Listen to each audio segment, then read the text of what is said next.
who have been following the Sizzix Triple Play blog hop, you will have seen this project that I created in last week's hop, and it is the sugar scrub gift jars that I created with Brenda Pinnock's floral dye. And it was so much fun to see what everybody did, because we all got different materials, from felt to fabric to paper board, and different colors and patterns, and it was so much fun to see what everyone did with their designs. So I had some really bright colors and decided to make these toppers for my sugar scrub jars. So what I'm going to do now is I'm going to pop on over to my demo cam, and I want to show you how I created them.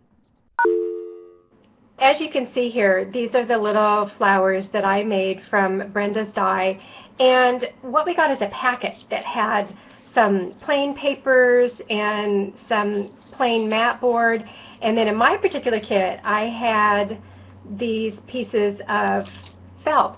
So what I did is I just folded them back and forth, and then I stitched them on the back to hold them in place, and then I placed them on top of these little canning jars that I put sugar scrub into. And so it makes a really great gift for the holidays or any time. So what I wanted to show you today is that I had these pieces left over that were in my little kit, so I thought, oh, what do I want to do with these?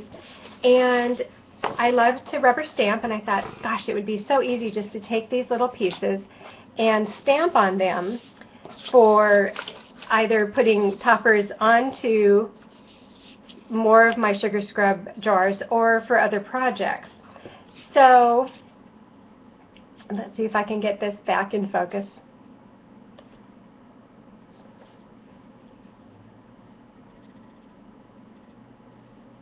There we go. Sometimes the camera thinks we're doing something else. So what you do on this is really easy. This is on the mat board. You just take your ink and some of your favorite stamps and just stamp right on to your paper. This is a design that I just like to repeat.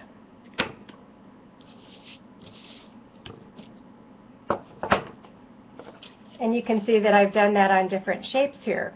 So you could layer these together to make some really cool toppers. Now these are larger than the top of the jar, but that's okay. I think that's just fine. If you want to add a little bit of color, you could bring in some fabric.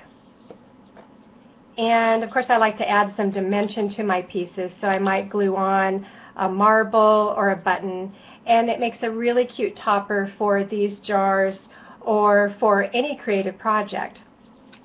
Now to make your sugar scrub, all you need to do is take your white cane sugar and mix equal parts with oil. I like to use olive oil or almond oil or avocado oil, and you just put it right into the jar and you mix it up.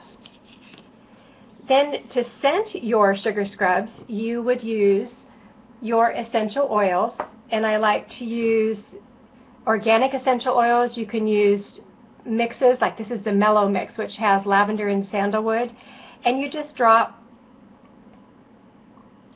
about 10 drops of your oil into your sugar scrub, and then you close your jar back up, mix it all together and close it back up.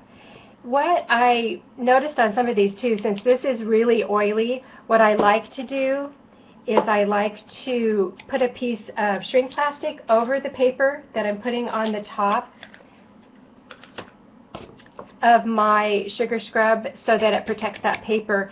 And you know what I thought would be fun to do too is put some of my Aleene's Tack It over and over on the back of some of the designs that I put onto the top of my jars so that they could be easily removed and replaced. So this is the glue that you put on the back of your paper or your fabric. You let it dry completely and it's still slightly tacky, and then you could just place that right on the top.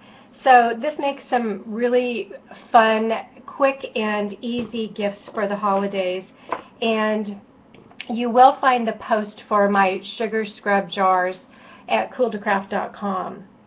So this is the time that I do want to start asking my guests to line back up in the speaker's queue so that you can come back on and let everyone know about the project that you did today.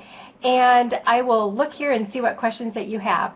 What is the shelf life of the scrub? In order to add to the shelf life, be sure and add like a few drops of vitamin E oil, or if you have vitamin E tablets, the little capsules, you could add those into your sugar scrub, and that helps to preserve it.